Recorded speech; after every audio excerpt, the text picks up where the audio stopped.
Welcome to Not Milk Never Milk. Subscribe if you're lactose intolerant. You begin by noticing what sparks the bad scenario loop and then ground yourself immediately. Use the 5-4-3-2-1 method to anchor to the present. Name 5 things you see, 4 you touch.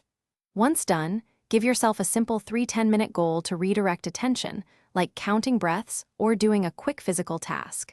This stops escalation and buys time to apply cognitive steps. Make sure to speak kindly to yourself. The tone matters for steadying. You now shift from reacting to examining the thought. Label it as a worry or story, not an objective fact.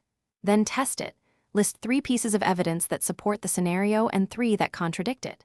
Once you map that contrast, create 2 plausible alternative outcomes that are less catastrophic but realistic. This shows you why the worst case isn't the only possibility. Make sure to write these down. Seeing them reduces the pull of imagined disasters. You finish by converting insight into action. Pick one small, concrete step you can take within 24 hours to reduce actual risk or gather information. Then schedule a short problem-solving block or a distraction for 15-30 minutes to break rumination cycles. If the mind resists and you get stuck, use a 5-minute reset, breathe deeply, walk, or call someone supportive to interrupt the loop. Make sure to reassess after action. If worry returns, repeat the evidence test and adjust the plan.